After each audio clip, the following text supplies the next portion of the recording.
राजेंद्र नगर में कोचिंग संस्थान के बेसमेंट में बारिश का पानी भरने से हुई 3 छात्रों की मौत की घटना और उसके बाद चल रहे विरोध प्रदर्शन पर दृष्टि आईएएस के संस्थापक विकास दिव्य कीर्ति ने कहा, जो विद्यार्थी आंदोलन कर रहे हैं ऐसे 3-4 बच्चों से मेरी आज बात हुई है।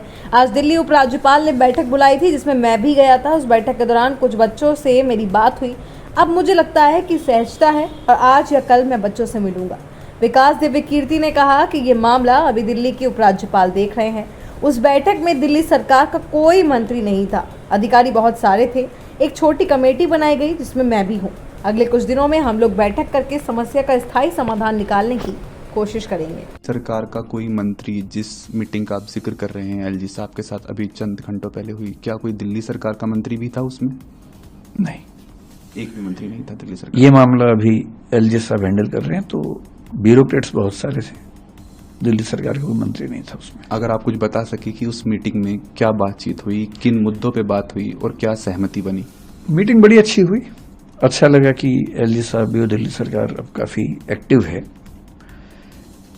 दरअसल उनको भी कुछ मामलों में क्लैरिटी नहीं थी। बच्चों की समस्याएं भी सुनने, कोचिंग इंस्टीट्यूट्स का अपना पक्ष क्या है वो भी सुना, कौन से ऐसे नियम कानून हैं जो कंफ्यूजन पैदा करते हैं वो भी सुना, सब नोट किया। उसके बाद एक छोटी कमेटी बनाई गई है। उस कमेटी में मैं भी हूं, कुछ टीचर्स और भी हैं। उसमें अगर मैं ठीक ध्यान कर रहा हूं तो दिल्ली के चीफ सेक्रेटरी भी हैं, डीडी एमसीडी के जो हेड्स हैं वो भी हैं। तो हम सब लोग अगले कुछ दिनों में कुछ मीटिंग्स करके इस समस्या का स्थायी समाधान निकालने का प्रयास करेंगे। दूसरा सवाल आपका ये है कि मैंने इतने समय तक कोई प्रतिक्रिया क्यों नहीं दी। इसकी 2 वजह हैं। एक तो मेरा स्वभाव, क्योंकि मैं भावनात्मक मामलों में बहुत मुखर और एक्सप्रेसिव नहीं हूं। 3 बच्चों की डेथ हुई, दर्दनाक मृत्यु हुई। उस दिन से मेरे घर में हम लोग, आपको बड़ा आश्चर्य होगा, जो पिछले 2 दिन में हो रहा है उससे मुझे परेशानी लगभग नहीं के बराबर है।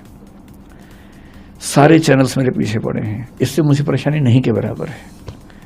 मेरे परिवार में लोग अचंभित भी रहते हैं कि मैं इतना सामान्य कैसे रह लेता हूं। मुझे ज्यादा चिंता दूसरी बात की है कि 3 दिन से हम घर में जब बात करते हैं या सोने जाता हूं, नींद के नजदीक पहुंचता हूं, तो बार बार एक इमेज बनती है कि जब पानी भरा होगा तो उन बच्चों पर क्या गुजरी होगी। क्योंकि 1-2 बार ऐसा हुआ कि नदी में तैरते हुए पानी नाक में भर गया, 1-2 सेकंड्स के लिए डूबते डूबते मरे, मतलब बचे। कितना पेनफुल होता है वो 2-3-5 सेकंड, जो हम तो खैर 2-3-5 सेकंड में फ्री हो गए, निकल गए उससे। पर उन बच्चों ने तो कम से कम 1-1.5-2 मिनट, मुझे नहीं पता कितना समय इस चीज का होता है, लेकिन लगभग इतना होता ही होगा, झेला ही होगा। उम्मीदों की जब आखिरी कड़ी टूटी होगी, जब टेबल पे चढ़े होंगे बचने के लिए और पानी इतना सारा आ गया होगा। मेरी इस पूरे प्रकरण में मूल चिंता उस अनुभव को महसूस करने की है,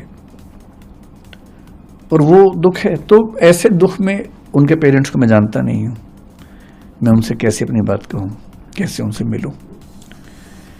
दूसरे जो विद्यार्थी इस समय आंदोलन में हैं, उनकी सारी बातें जायज हैं, लेकिन वो जिस उम्र में हैं, जिस गुस्से में हैं, थोड़ा सा ये भय भी होता है कि अगर हम जाके बात भी करें तो उस समय वो पूरी बात सुनेंगे या नहीं सुनेंगे।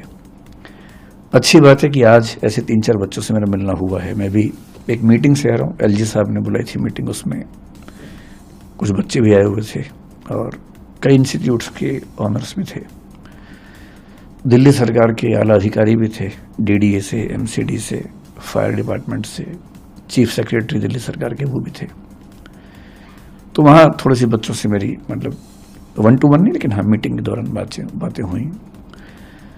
अब मुझे लगता है कि वो सहजता है, हो सकता है कि मैं आज